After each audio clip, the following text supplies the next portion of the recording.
who became some of the richest in the world. During the Gilded Age, some companies created monopolies. They dominated or controlled entire markets such as steel, oil, and railroads. In this lesson, you're going to learn about two men who became some of the richest in the world by leading companies that created monopolies. Let's take a look at your lesson question. During the Gilded Age, how did companies build monopolies? Well, in the warm-up, you learned some key words that will help you to understand this question. But in order to help you further understand, you're going to need to know about some key leaders and the businesses that they created. One leader was Andrew Carnegie, who took his steelmaking business, Carnegie Steel, and grew it into a monopoly of the steel industry. Now, John D. Rockefeller bought a couple of oil refineries and expanded his business until at one point he controlled about 90% of all the oil refineries in the United States. Now, he is widely regarded by historians as the richest man in American history. Today, his fortune would have been worth somewhere around $500 billion. Now, there were two approaches that you'll also need to learn about to creating monopolies: vertical integration and horizontal integration. Now, first, we're going to look at how Andrew Carnegie put together his business empire, Carnegie Steel, by using vertical integration.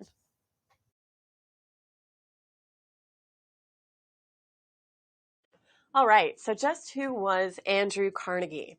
Well, he moved to the United States from Scotland in 1848. He was 13 years old at the time. His first job was in a cotton factory where he was a bobbin boy. Now, this meant that it was his job to change the spools of thread on top of the sewing machines. In 1853, he left that job and he started working for the Pennsylvania Railroad, and he grew very close with the owner, and the owner became his mentor. He taught him all about the business, including iron manufacturing, the rails, the railroads themselves, bridges, and also how to manage a large company. In 1856, keep in mind, Andrew is only about 21 years old at this time. When he was still working at the railroad, Carnegie borrowed about $200 and he made his first business investment. By the 1860s, he was investing tens of thousands of dollars a year in various businesses. That's when his fortune began to really grow. After the Civil War, he retired from the railroad and he went to start his own iron making and bridge construction business. The Pennsylvania Railroad, his former company, was one of his biggest customers. Okay, so in 1856, Carnegie's drive, his work ethic, and his willingness to invest in new technologies allowed him to build a monopoly. Which, remember, your vocab word for monopoly defined it as the exclusive possession or control of, the supply of, or trade in a good or service. Now, in Carnegie's case, this was a monopoly in steel. By the 1860s, Carnegie knew the Bessemer process, which, remember, is the process of taking steel out of iron. This had improved the production of high-quality steel. Carnegie understood that American railroads would switch to steel rails and bridges, and if steel was inexpensive enough to replace iron, he could make a lot of money. So in 1875, Carnegie opened his first steel plant, and it was a success from the start. A few years later, Carnegie invested in the Frick Coke Company. Now, I'm not talking about the drink, Coca-Cola. I'm talking about the other kind of Coke. Coke is a coal byproduct that is used as fuel, and Carnegie wanted to guarantee his fuel supply. So by 1883, Carnegie controlled this company too. Still in 1883, Carnegie bought out one of his rivals, Homestead Works. Now, with this purchase, he also acquired other important assets: transportation.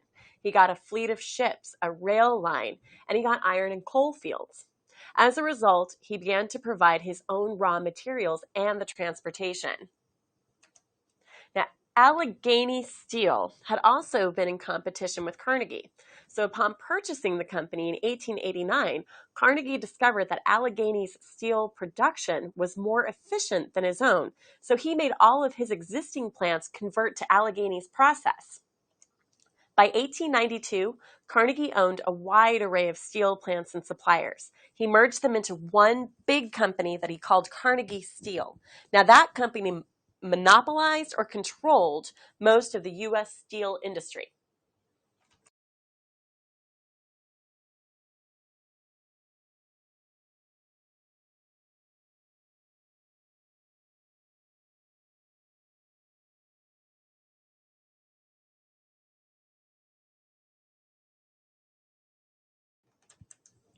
In 1892, Carnegie combined his dozens of companies into one giant corporation. He called this Carnegie Steel. Now, his companies included iron mines, coke fields, steel mills, and railroads, and as a result, Carnegie controlled the raw materials and the means of production for steel. This allowed him to produce steel much more cheaply than his competitors. So, what Carnegie did is called vertical integration, and that's when a single company controls the raw materials, the factories, and everything else that it takes to produce its product. Take a look at the graph on the side here. I'm going to draw a little line. You can see how it's moving upward. He starts out getting the raw materials here, here. He starts production here, and then he's got his own way to transfer everything where he needs it to go. He doesn't need to rely on anyone else, so it keeps his costs down, and it makes him very successful.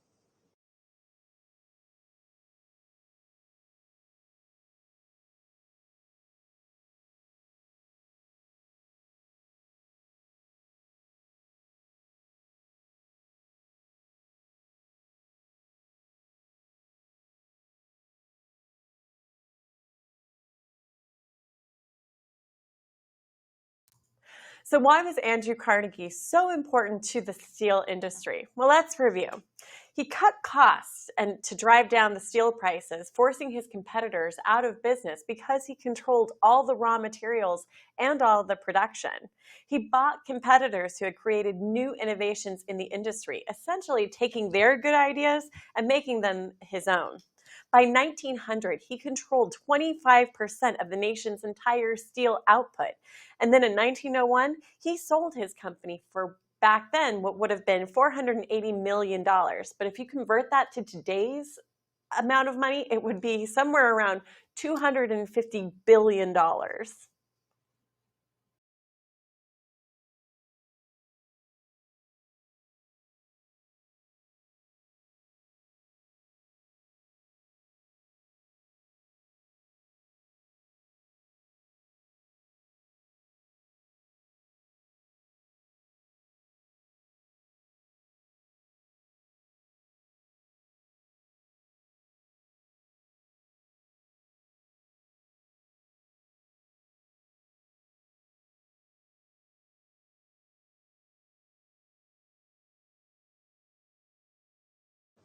So, in the last segment, we learned all about Andrew Carnegie and how he used vertical integration, or controlling all means of production and distribution, to create Carnegie Steel, a giant steel monopoly. Now, let's shift our focus over to John D. Rockefeller, and we're going to start talking about the Standard Oil Company. He was another captain of industry who used a different method, horizontal integration, to make his monopoly.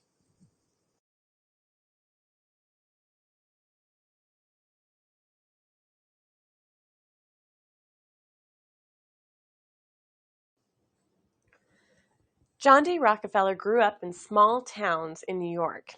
Even as a child, Rockefeller showed promise as a businessman. He became an entrepreneur at a very young age. An entrepreneur is a person who sets up his own business. In Rockefeller's case, he started selling candy and potatoes and turkeys to his friends and neighbors. So Rockefeller landed his first real job when he was 16 years old. He became an assistant bookkeeper in a produce firm. And this is where he learned how to calculate shipping and transportation costs. And this would help him later when he owned his own business. By age 20, Rockefeller had already moved out on his own. He and a friend started their own produce business that sold grain, hay, meat, and other goods. At age 24 in 1863, he and his business partner opened an oil refinery in what was called the Flats. This is the industrial part of Cleveland, Ohio. It was Rockefeller's first step into an industry that he would eventually monopolize and dominate. Just as Carnegie built a monopoly using vertical integration, Rockefeller built a monopoly too. He just did it in a different way. What Rockefeller did was he assembled a trust. Remember your vocab word. This is a large company or business combination that has gained or attempts to gain a monopolistic control of a market. The technology for refining oil was well known in the 1860s. So Rockefeller and a partner built their first oil refinery, the Excelsior Works in Cleveland, Ohio. In 1866, Rockefeller built a second refinery called the Standard Works. Rockefeller found a way to maximize his profits by selling as many different parts of the petroleum that he could. Other refiners discarded one or more parts of the petroleum as waste, but eventually, by finding ways to sell off these portions, Standard Works became the largest refinery in the world. Rockefeller continued his business practices of controlling costs. He made deals with the railroads to cut prices for shipping, borrowing money, and reinvesting profits. By 1870, he was ready to take his next step. He and his partners created Standard Oil, which quickly became the largest shipper of oil and kerosene in the entire world.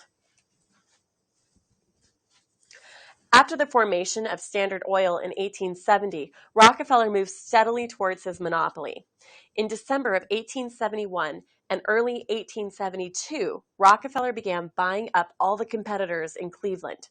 By March of 1872, Standard Oil had bought or merged with 22 out of 26 of the refineries in Cleveland.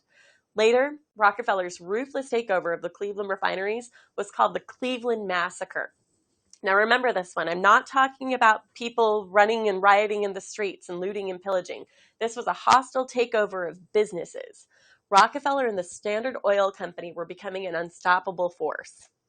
So after the Cleveland Massacre, Standard Oil continued to grow. By 1880, Standard Oil controlled 90 to 95% of all the refining capacity in the United States. It had eliminated or it had merged with most of its competitors. Then they hit a little snag. Many states like Ohio, the home of Standard Oil, had passed laws that made it illegal to incorporate in one state and operate in other states. So to get around this, Standard Oil was really more than about 40 companies, many which operated in a single state. However, this made running the business more inefficient. So in 1882, Standard Oil created a corporation of corporations, the Standard Oil Trust. The trust was run by 9 trustees, Rockefeller and his partners in the other Standard Oil businesses. The Standard Oil Trust was following the law. It was operating in a single state, but of course it was really operating a huge monopoly made up of many companies that was doing businesses in states from coast to coast.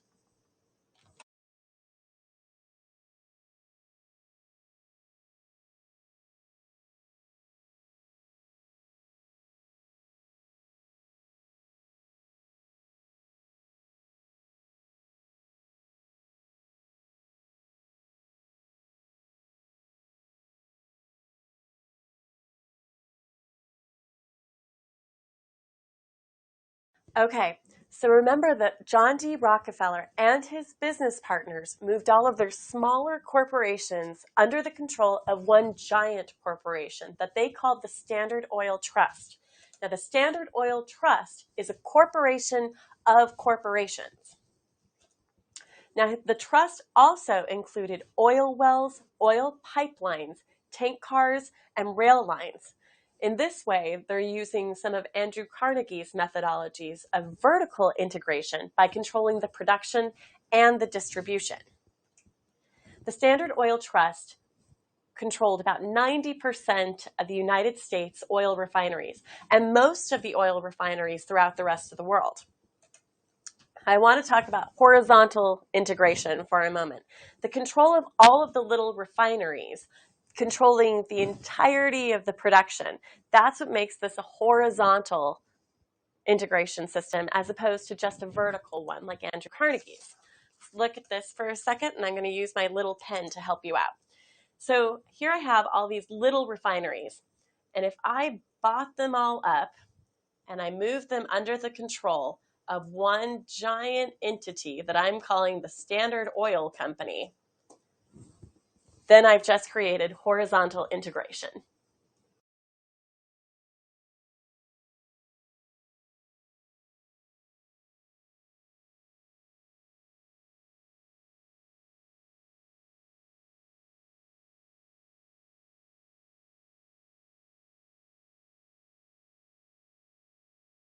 All right.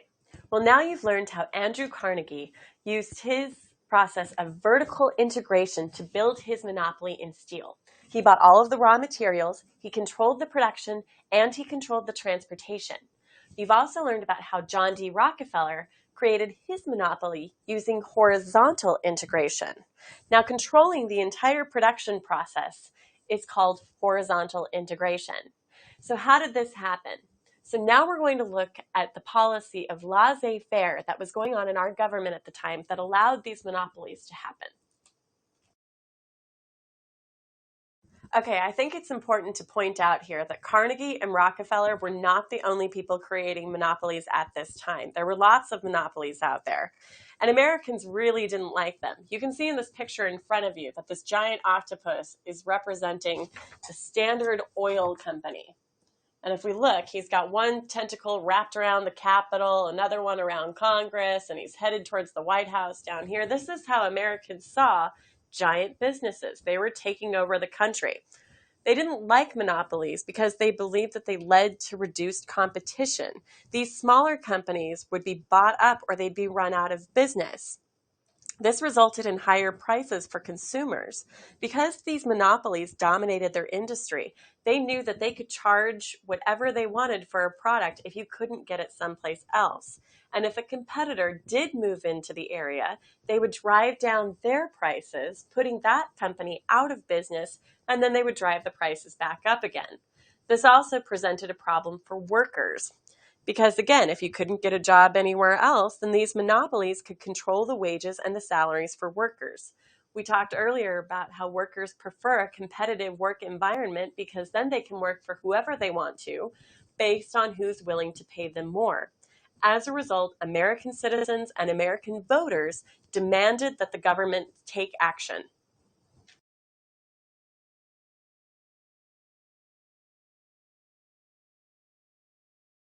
Okay, so why weren't monopolies illegal? Well, until the 1890s, the government had a policy of laissez faire. What this meant was that they had a very hands off approach when it came to businesses. The reason for this was that the government believed that these businesses were in charge of all the economic growth that was happening during the Gilded Age. As a result, there were no laws that protected the workers. There was no minimum wage. There was no safety in the workplace law. In fact, most of the laws that were passed actually benefited the businesses themselves and not the workers at all.